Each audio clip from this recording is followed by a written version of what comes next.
wrote the book Heaven really coming out of a sense that we don't understand and appreciate what the Bible teaches about heaven. We've kind of fallen into a Christian form of Platonism that thinks of the afterlife as this ghostly existence. Jesus in his resurrection body said, I'm not a ghost. You know, if I was just a spirit, I wouldn't have flesh and bones as I have.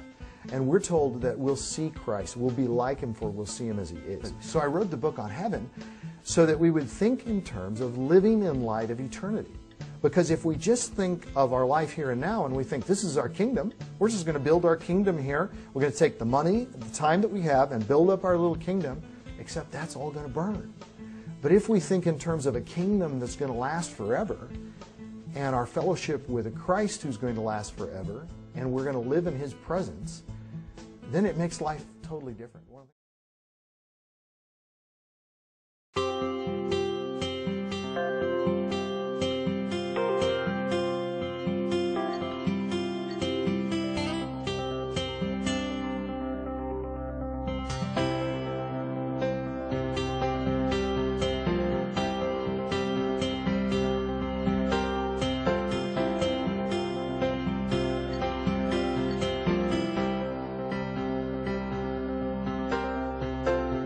My name is Timothy Paul Jones. I'm an author, a professor, and a Bible teacher, and I am excited to serve as your guide through this study.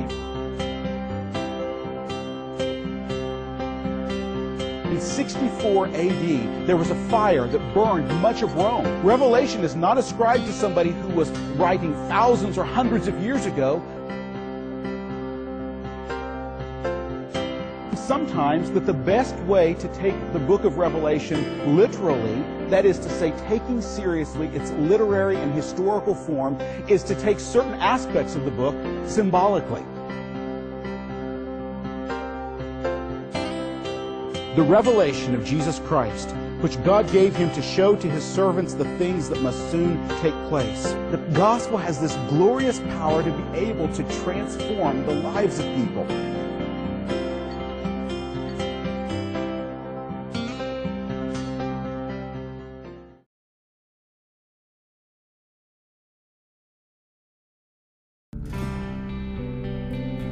I want to love and not be afraid.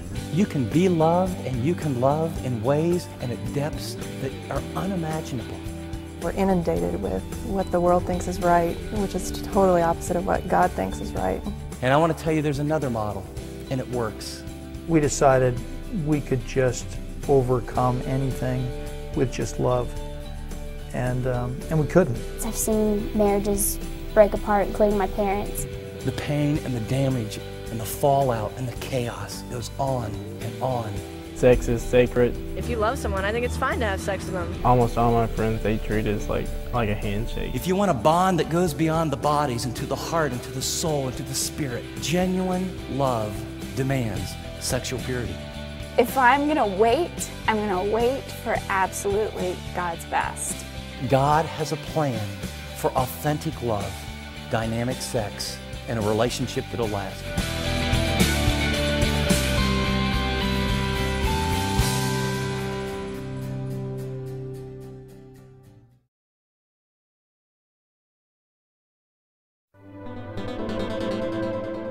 Can you see us? Can you see us? Can you see us? Look closer. Because the day is drawing near. When it will be our turn. Our turn. Our turn. We are the future. The next generation. They will know us. They will know us.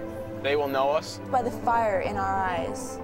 They will know us by the courage in our hearts. They will know us. They will know us. They will know us by the love in our actions. They will know us. They will know us. They will know us because we are the ones. Because we are the ones. We are the ones who will change the world.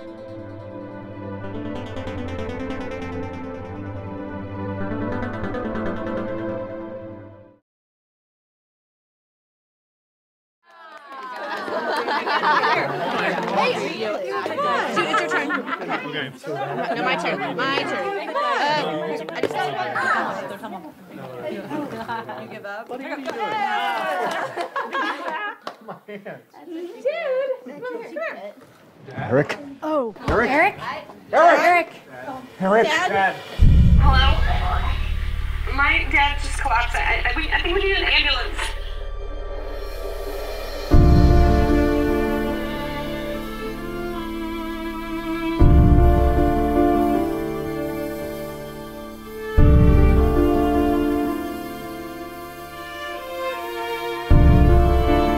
Let me start off by asking you a question. Are you a follower of Jesus? Now, I know, you have been asked this before. Because it's so familiar, I think there's a tendency to dismiss it. Not because it makes you uncomfortable, and not because it's even especially convicting. The question is dismissed mostly because it just doesn't feel necessary. So what is not a fan? Well, honestly, it's a number of things. On the most basic level, it is a 6-episode cinematic story-driven small group Bible study that's centered around the calling of Jesus Christ to truly follow Him. But beyond that, it's an opportunity. It's a time where you can be open about what Christ would have to say about your thoughts and feelings and the true motivations of your heart. It's also a challenge. It's a call to look at your relationship with Jesus from a fresh perspective and see whether it's really everything that it could be. Is it real?